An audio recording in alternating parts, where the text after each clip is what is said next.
Hi friends, welcome back to my YouTube channel Shubha Mannu vlogs. Friends, ಇದು ನನ್ನ weight loss ಜರ್ನಿಯ day 59ನ video ಆಗಿರುತ್ತೆ. ಫ್ರೆಂಡ್ಸ್, ಯಾರೆಲ್ಲ ನನ್ನ ಒಂದು ವೆಯ್ಟ್ ಲಾಸ್ ಜರ್ನಿನ ವಿಡಿಯೋನ ನೋಡ್ತಾ ಇದ್ದೀರಾ, ಏನಾದರೂ ಚಾನಲ್ನ ಸಬ್ಸ್ಕ್ರೈಬ್ ಮಾಡ್ಕೊಂಡಿಲ್ಲ ಅಂತ ಇತ್ತು ಅಂದರೆ ಪ್ಲೀಸ್ ನನ್ನ ಒಂದು ಯೂಟ್ಯೂಬ್ ಚಾನಲ್ನ ಸಬ್ಸ್ಕ್ರೈಬ್ ಮಾಡಿಕೊಂಡು ನನಗೂ ಕೂಡ ಸಪೋರ್ಟ್ ಮಾಡಿ ಅಂತ ಕೇಳ್ಕೊತಾ. ಮತ್ತು ಫ್ರೆಂಡ್ಸ್, ನಾವಿಲ್ಲಿ ಬೆಳಿಗ್ಗೆ ಎದ್ದು ಒಂದು 6 ಗಂಟೆ ಹಿಂಗೆ ಮನೆ ಬಿಟ್ವಿ ವಾಕ್ ಮಾಡ್ಕೊಂಡು ಬರೋಣ ಅಂತೇಳಿ. 6ರಿಂದ 7 ಗಂಟೆ ಅಷ್ಟರಲ್ಲಿ ವಾಕ್ ಮಾಡ್ಕೊಂಡು ಬಂತು ಅಂದರೆ 1 ಅವರ್ ವಾಕ್ ಮಾಡ್ದಂಗೆ ಆಗುತ್ತೆ.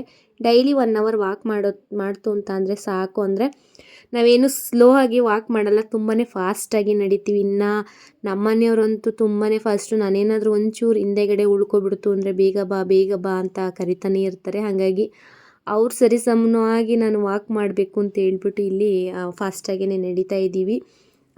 ನಾನು ಒಂದು 5ರಿಂದ 6 ಗಂಟೆಗೆ ವಾಕ್ ಹೋಗೋಣ, ಅದಾದಮೇಲೆ ಬಂದು ಎಕ್ಸಸೈಸ್ ಮಾಡ್ಕೋತೀನಿ. ಆಮೇಲೆ ತಿಂಡಿ ಎಲ್ಲ ಮಾಡ್ಕೊಬೋದು, ಸರಿ ಹೋಗುತ್ತೆ.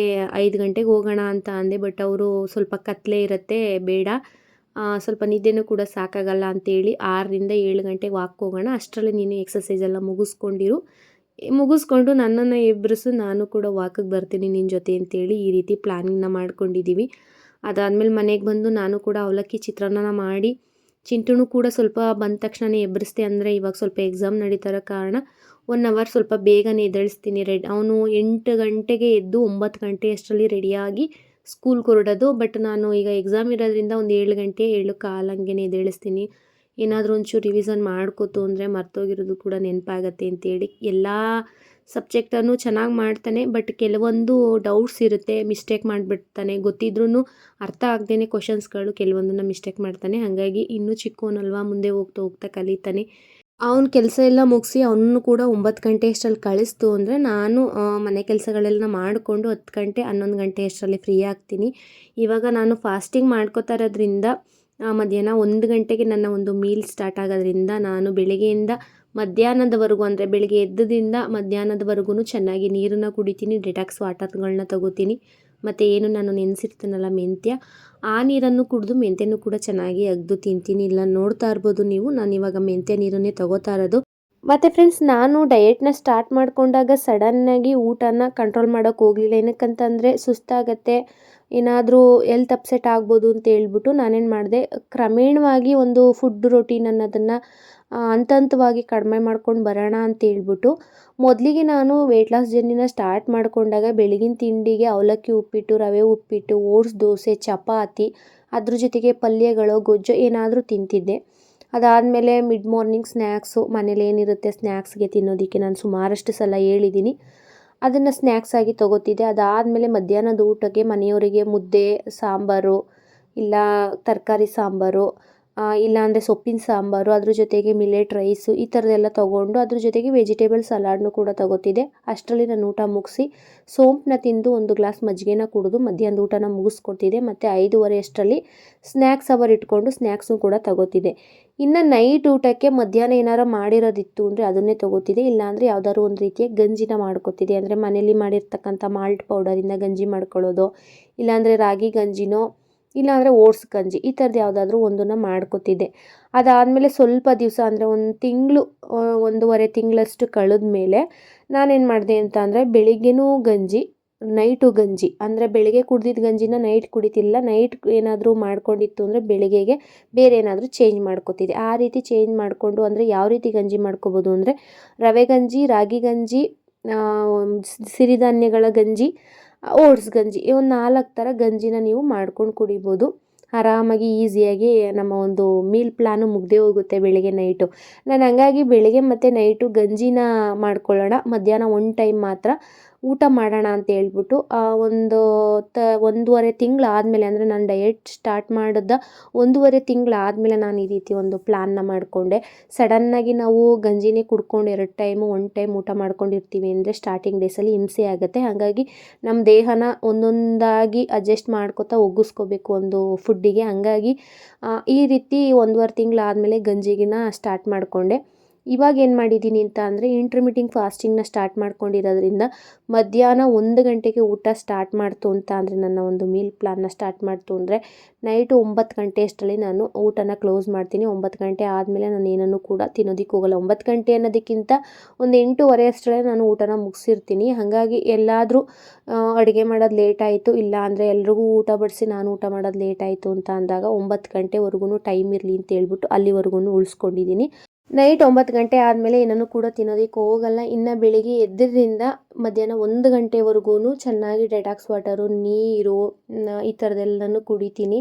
ಆ 1 ಗಂಟೆಯಿಂದ ನಾನು ಫಾಸ್ಟಿಂಗ್ನ ಬ್ರೇಕ್ ಮಾಡ್ತೀನಿ. ಅಂದರೆ ಯಾವುದಾದ್ರೂ ಫ್ರೂಟ್ ಜ್ಯೂಸ್ ಕುಡ್ದೋ, ಇಲ್ಲಾಂದರೆ ಎಳ್ನೀರು ಕುಡ್ದೋ, ಹಣ್ಣನ್ನು ತಿಂದೋ, ಏನಾದ್ರು ಒಂದು ತಿಂದು ಇಲ್ಲ ಕುಡಿದು ನಾನು ಒಂದು ಫಾಸ್ಟಿಂಗ್ನ ಬ್ರೇಕ್ ಮಾಡಿ ಅದಾದಮೇಲೆ ಮನೆಯವ್ರಿಗೆಲ್ಲ ಏನು ಅಡುಗೆ ಮಾಡಿರ್ತೀನಿ ಅದನ್ನೇ ಊಟ ಮಾಡ್ತೀನಿ. ಅಂದರೆ ಜಾಸ್ತಿ ಕ್ವಾಂಟಿಟಿ ಏನು ತೊಗೊಳೋದಕ್ಕೆ ಹೋಗಲ್ಲ, ಕಡಿಮೆ ಪ್ರಮಾಣದಲ್ಲಿ ನಾನು ಬ್ಯಾಲೆನ್ಸ್ ಮಾಡಿಕೊಂಡು ಬರ್ತಾ ಇದ್ದೀನಿ. ಇವಾಗ ಹೆಂಗಾಗಿದೆ ಅಂದರೆ ನಾನು ಒಂದು ಟೈಮ್ ಊಟನ ಮಾಡ್ತಾಯಿದ್ದೀನಿ. ನೀವು ಒಬ್ಸರ್ವ್ ಮಾಡ್ತಾ ಇರ್ಬೋದು, ಮಧ್ಯಾಹ್ನ 1 ಟೈಮ್ ಊಟ ಮಾಡ್ತೀನಿ. ಸಂಜೆ ಸ್ನ್ಯಾಕ್ಸ್ ಟೈಮಲ್ಲೂ ಅಷ್ಟೇ ಹಣ್ಣು ಇಲ್ಲಾಂದರೆ ಸೀಡ್ಸ್ಗಳು ಏನಾದರೂ ತೊಗೋತೀನಿ. ಬ್ಲ್ಯಾಕ್ ಕಾಫಿ, ಗ್ರೀನ್ ಟೀ ಇದನ್ನೆಲ್ಲ ಕಂಪಲ್ಸರಿ ಡೈಲಿ ತೊಗೋತಾನೇ ಇದ್ದೀನಿ. ಅದಾದ ನಂತರ ನೈಟಿಗೆ ಏನು ಮಾಡ್ತೀನಿ ಅಂದರೆ ಗಂಜಿನ ತೊಗೋತೀನಿ. ಯಾವುದಾದ್ರೂ ಒಂದು ಗಂಜಿನ. ಈಗ ಬೆಳಗಿನ ಟೈಮ್ ಗಂಜಿ ಕುಡಿತಾ ಇಲ್ಲ, ಫಾಸ್ಟಿಂಗ್ ಮಾಡ್ತಾ ಇರೋದ್ರಿಂದ ಮಧ್ಯಾಹ್ನ ಡೈರೆಕ್ಟು ಫಾಸ್ಟಿಂಗ್ನ ಬ್ರೇಕ್ ಮಾಡಿ ಊಟ ಮಾಡ್ತೀನಿ. ಅದಾದಮೇಲೆ ಗಂಜಿನ ತೊಗೊಳ್ತೀನಿ ನೈಟ್ ಊಟಕ್ಕೆ. ಹಂಗಾಗಿ 2 ಟೈಮ್ಸು ಒಂದು ಮೀಲ್ ಪ್ಲ್ಯಾನ್ ಇದೆ. ಅದರಲ್ಲಿ 2 ಟೈಮ್ಸ್ ಒಂದು ಸ್ನ್ಯಾಕ್ಸ್ ಅವರು ಕೂಡ ಇಟ್ಕೊಂಡಿದ್ದೀನಿ. ಅಂದರೆ ಫಾಸ್ಟಿಂಗ್ ಬ್ರೇಕ್ ಮಾಡಿದಾಗೂ ಕೂಡ ಒಂದು ಏನಾದರೂ ಸ್ನ್ಯಾಕ್ಸನ್ನ ತಿಂದಿರ್ತೀನಿ. ಫ್ರೂಟ್ಸು ಇಲ್ಲಾಂದರೆ ವೆಜಿಟೇಬಲ್ಸು ಇಲ್ಲ ಹಣ್ಣಿನ ಜ್ಯೂಸು ಏನಾದರೂ ತೊಗೊಂಡಿರ್ತೀನಿ. ಅದು ಕೂಡ ಒಂದು ಸ್ನ್ಯಾಕ್ಸ್ ಅವರ್ ಆಗುತ್ತೆ. ಅದಾದಮೇಲೆ ಮಧ್ಯಾಹ್ನದ ಊಟ ಮಾಡ್ತೀನಿ. ಅದಾದಮೇಲೆ 5:30 ಅಷ್ಟರಲ್ಲಿ ಏನಾದರೂ ಸ್ನ್ಯಾಕ್ಸ್ನ ತಿಂದಿರ್ತೀನಿ. ಇನ್ನು ನೈಟಿಗೆ ಗಂಜಿನ ಕುಡಿತೀನಿ. ಹಾಗಾಗಿ ಇವಾಗ ಆಲ್ಮೋಸ್ಟ್ 1 ಟೈಮು ಊಟಕ್ಕೆ ಬಂದಿದ್ದೀನಿ ಅಂತಲೇ ಹೇಳ್ಬೋದು. ಮತ್ತು ಮಧ್ಯಾಹ್ನದ ಅಡುಗೆಗೆ ನಾನಿಲ್ಲಿ ಮೊಳಕೆ ಕಾಳು ಇನ್ನೊಂದು ಸ್ವಲ್ಪ ಮೊಳಕೆ ಬರಬೇಕಾಗಿತ್ತು, ಹಂಗೂ ಪರವಾಗಿಲ್ಲ ಅಂತೇಳಿ ಅದನ್ನೇ ಹುರಿತಾ ಇದ್ದೀನಿ. ಇನ್ನು ಅತ್ತೆಯವರು ಗೃಹ ಪ್ರವೇಶದ ಊಟಕ್ಕೆ ಹೋಗ್ತೀನಿ ಅಂತ ಹೇಳಿದರು. ಹಾಗಾಗಿ ನಾವಿಬ್ಬರೇ ಅಲ್ವಾ ಅಂತ ಹೇಳ್ಬಿಟ್ಟು ನಾನು ಸಲಾಡ್ನ ಮಾಡ್ಕೋತಾ ಇದ್ದೆ. ಮೊಳಕೆ ಕಾಳಿನ ಸಲಾಡು ಮತ್ತು ವೆಜಿಟೇಬಲ್ಸ್ ಎಲ್ಲ ಕಟ್ ಮಾಡ್ಕೋತಾ ಇದ್ದೆ. ಇನ್ನು ನಮ್ಮನೆಯವರು ನೀನು ಹೋಗಿದ್ದು ಬಾ, ಪರವಾಗಿಲ್ಲ ನಾನು ಹೋಗೋದಕ್ಕೂ ಆಗಲ್ಲ ಅಂತ ಹೇಳಿದ್ರು. ಹಾಗಾಗಿ ಫ್ರೆಂಡ್ಸ್ ಎಲ್ಲ ಹಿಂಸೆ ಮಾಡಿದ್ರು. ಫ್ರೆಂಡ್ಸ್ ಜೊತೆ ಈ ಕಡೆಯಿಂದ ಆ ಕಡೆಯಿಂದ ಒಂದು 2 ಕಿಲೋಮೀಟ್ರ್ ಆಯಿತು. ನಡ್ಕೊಂಡೇ ಹೋಗೋಣ ಮತ್ತು ಆ ಕಡೆಯಿಂದ ಬರಬೇಕಾದ್ರೂ ನಡ್ಕೊಂಡೇ ಬರೋಣ. ಊಟ ಮಾಡಿದ್ದು ಕೂಡ ಚೆನ್ನಾಗಿ ಡೈಜೆಷನ್ ಆಗುತ್ತೆ ಅಂತ ಸ್ವಲ್ಪ ಬಿಸಿಲು ಕೂಡ ಜಾಸ್ತಿನೇ ಇತ್ತು. ಹಾಗಾಗಿ ಪರವಾಗಿಲ್ಲ ಅಂತ ಹೇಳ್ಬಿಟ್ಟು ನಡ್ಕೊಂಡೋಗಿ ಗೃಹ ಪ್ರವೇಶ ಎಲ್ಲ ಮುಗಿಸ್ಕೊಂಡು ಫ್ರೆಂಡ್ಸ್ ಜೊತೆ ನಡ್ಕೊಂಡು ಮನೆಗೆ ಬಂದು ಚೆನ್ನಾಗಿ ನೀರು ಕುಡಿದು ಅದಾದ ನಂತರ ಕಡಲೆಕಾಯಿನ ಬೇಯಿಸ್ಬೇಕಾಗಿತ್ತು. ಚೆನ್ನಾಗಿ ಅದನ್ನು ಕೂಡ ತೊಳೆದು, ಇಲ್ಲಿ ಕಡಲೆಕಾಯಿ ಬೇಯಿಸ್ಬೇಕಾದ್ರೆ ಸ್ವಲ್ಪ ಜಾಸ್ತಿನೇ ಉಪ್ಪನ್ನು ಸೇರಿಸ್ಕೋಬೇಕಾಗತ್ತೆ. ಇಲ್ಲ ಅಂತ ಅಂದರೆ ಸಪ್ಪೆ ಅನಿಸುತ್ತೆ. ನಮ್ಮನೆಯವರು ಮತ್ತೆ ಇನ್ನೊಂದು ಸಲ ಉಪ್ಪನ್ನು ಹಾಕಿ ಬೇಯಿಸು ಅಂತ ಹಿಂಸೆ ಕೊಡ್ತಾ ಇರ್ತಾರೆ. ಸಪ್ಪೆ ಇದ್ರೂ ಪರವಾಗಿಲ್ಲ ತಿನ್ನೋಣ ಅಂತ ಅಂದ್ಕೊಳ್ಳೋದೇ ಇಲ್ಲ, ಮತ್ತೆ ಇನ್ನೊಂದು ಸಲ ಬೇಯಿಸು ಅಂತಾರೆ. ಹಾಗಾಗಿ ನಾನಿಲ್ಲಿ ಕಡಲೆಕಾಯಿನ ಬೇಯಿಸ್ಕೊತಾ ಇದ್ದೀನಿ. ಗೃಹ ಪ್ರವೇಶದ ಊಟನ ಯಾವ ರೀತಿ ಮಾಡಿದೆ ಅಂತ ಅಂದರೆ, ಮದುವೆಗೆ ಹೋಗಿದ್ನಲ್ಲ ನಾನು ಲಾಸ್ಟ್ ಟೈಮು, ಆ ಮದುವೆಲಿ ಸೇಮ್ ಏನು ಅಡುಗೆ ಮಾಡಿದ್ರು ಅದೇ ರೀತಿ ಅಡುಗೆ ಮಾಡಿದ್ರು ಇಲ್ಲೂ. ಬಟ್ ಅಲ್ಲಿ ಜೀರಾ ರೈಸ್ ಮಾಡಿದರು, ಇಲ್ಲಿ ಪಲಾವು ಮಾಡಿದರು.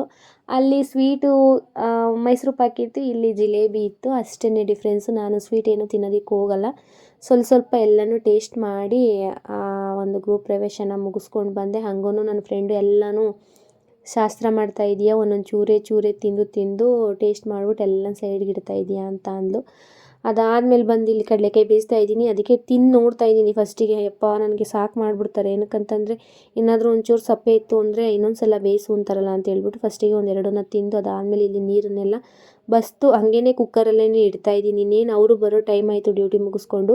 ನಾನು ಚಿಂಟು ಇಬ್ಬರೂ ಕೂಡ ಕಡಲೆಕಾಯಿನ ತಿಂದ್ವಿ. ಅಂದರೆ ಬಿಸಿ ಇತ್ತಲ್ಲ, ಈವ್ನಿಂಗ್ ಸ್ನ್ಯಾಕ್ಸ್ಗೂ ಕೂಡ ಸರಿ ಹೋಗುತ್ತೆ ಅಂತೇಳಿ ಕಡಲೆಕಾಯಿನ ತಿಂದು ಅದಾದಮೇಲೆ ಸ್ವಲ್ಪ ಬಟ್ಟೆ ವಾಶ್ ಮಾಡೋದಿತ್ತು.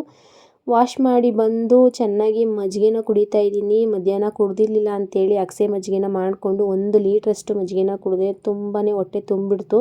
ಅದಾದಮೇಲೆ ನಮ್ಮ ಮನೆಯವ್ರಿಗೂ ಕೂಡ ಮಜ್ಜಿಗೆನ ತೊಗೊಂಡೋಗಿ ಕೊಡ್ತಾಯಿದ್ದೀನಿ. ಇನ್ನು ಅವರು 1 ವೀಕಿಂದ ಡಯೆಟ್ ಮಾಡ್ತೀನಿ ಅಂತ ಹೇಳ್ಬಿಟ್ಟು ಮಧ್ಯಾಹ್ನ ಏನನ್ನು ಕೂಡ ತಿಂತಿರಲಿಲ್ಲ. ಸಲಾಡು ಇಲ್ಲಾಂದರೆ ಗಂಜಿ ಈ ಥರದ್ದು ಏನಾದರೂ ಕುಡಿತಿದ್ರು. ತೋರಿಸ್ತಿದ್ನಲ್ವ ಯಾವ ರೀತಿ ಅವ್ರಿಗೆ ಮಾಡಿಕೊಡ್ತಿದ್ದೆ ಅಂತ.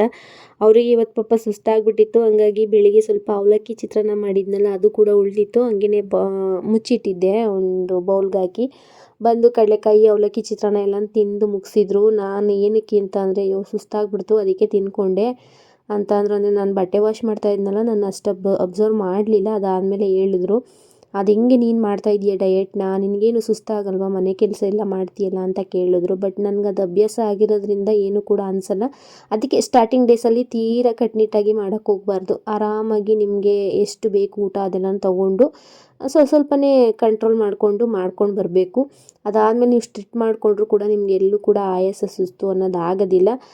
ನಾನು ಅಂದೆ ತೀರಾ ಇದು ಮಾಡ್ಕೊಳಕ್ಕೆ ಹೋಗ್ಬಿಡಿ, ಚೆನ್ನಾಗಿ ತಿನ್ನಿ ಅಂತ ಹೇಳಿದೆ. ನಾನು ಕೂಡ ಮಾಡಿಕೊಡ್ತೀನಿ ಮನೆಯಲ್ಲಿ. ಬಟ್ ಅವರು ಇಷ್ಟೇ ಸಾಕು, ಏನಕ್ಕೆ ಅಷ್ಟೆಲ್ಲ ಮಾಡ್ಕೊಡ್ತೀಯಾ ಅಂತ ಕೇಳ್ತಿದ್ರು. ಹೊಸದಾಗಿ ಡಯೆಟ್ ಮಾಡಬೇಕು ಅಂತ ಸ್ಟಾರ್ಟ್ ಮಾಡ್ಕೊಂಡಿದ್ದಾರಲ್ಲ, ಅದಕ್ಕೆ ಸ್ವಲ್ಪ ಅವರಿಗೆ ಸುಸ್ತಾಯಿತು. ಅದಕ್ಕೆ ನಾನು ಹೇಳೋದು ತೀರಾ ಫುಡ್ ಕಂಟ್ರೋಲಿಗೆ ಬರಬೇಡಿ, ಸ್ವಲ್ಪ ಸ್ಟೆಪ್ ಬೈ ಸ್ಟೆಪ್ಪು ಮಾಡ್ಕೊಂಡು ಬನ್ನಿ. ಅಂದರೆ ನಾನು ಏನು ಹೇಳಿದೆ ಈಗ ಮುಂಚೆ ವೀಡಿಯೋದಲ್ಲಿ ಹೇಳಿದ್ದೀನಿ, ಆ ರೀತಿ ಸ್ಟೆಪ್ ಬೈ ಸ್ಟೆಪ್ ನೀವು ನಿಮ್ಮ ಫುಡ್ ರೋಟೀನ ಫಾಲೋ ಅಪ್ ಮಾಡ್ತಾ ಬಂತು ಅಂದರೆ ಆರಾಮಾಗಿ ಮಾಡ್ಕೋಬೋದು. ಇನ್ನು ನೈಟ್ ಊಟಕ್ಕೆ ಮಧ್ಯಾಹ್ನ ನನಗೂ ಸೇರಿಸಿ ಸಲಾಡ್ ಮಾಡಿದೆ. ಬಟ್ ಗೃಹ ಪ್ರವೇಶಕ್ಕೆ ಹೊರಟೋಗಿದ್ನಲ್ಲ, ಹಂಗಾಗಿ ಅದೇ ಎಲ್ಲ ಉಳಿದಿತ್ತು.